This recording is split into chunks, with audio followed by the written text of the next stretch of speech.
یہ خلیفہ عبدالعزیز جس کی ہے یہ آل سعود جب سب سے پہلے انہوں نے قبضہ کیا تھا سعودی عرب پہ، آل سعود کے سب سے بڑے آدمی کا نام تھا وہ عبدالعزیز صاحب، جو ان کا باپ تھا سب کا.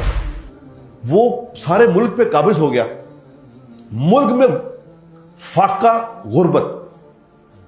اس لیے تو عرب جو ڈاکے مارتے تھے کہ کھانے کو روٹی نہیں تھی.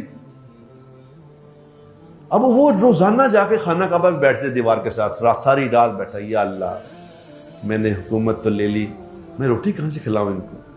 اے اللہ روٹی کھلانے والا آپ ہیں، ان کو روٹی کھلا دے، میری قوم بھوکی ہے، اللہ ان کو کھلا دے.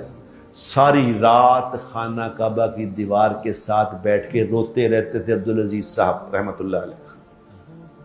ساری رات روتے رہتے تھے کہ یا اللہ تو کھلانے والا، یا تو کھلانے. اللہ نے اس کی آہ و بقا کو ایسا سنا کہ سعودی عرب سے تیل نکال دیا، چلو جاؤ کھاؤ. ایک خلیفہ کی دعا پہ اللہ نے فیصلہ کر دیا. آج سارا ملک معیشت کر رہا ہے. آئی ایم ایف سارے دیکھ رہے ہیں، آئی ایم ایف دینے کا پیسہ دیتے ہیں، مسئلہ حل ساڈا نہیں ہونا.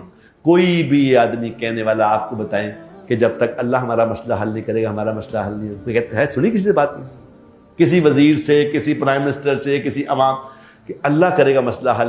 یہ اگر پرائم منسٹر صاحب بیٹھ جائیں جا کے رات کو اللہ کے سامنے کھڑے ہو کے، یا اللہ تو مسئلہ حل کر دے، یا اللہ میری قوم بھوکی ہے تو اس کا مسئلہ حل کر دے. خدا پاک کی قسم اللہ آج بھی وہی غیرت والا ہے، آج بھی کر دے گا. کوئی مانگنے والا ہو اللہ سے، اللہ سے تعلق تو بناؤ. اللہ سے تو واقفیت نہیں، مانگے گا کیا؟ اللہ سے واقفیت ہوگی تو مانگیں گے، واقفیت نہیں تو کیسے مانگیں گے؟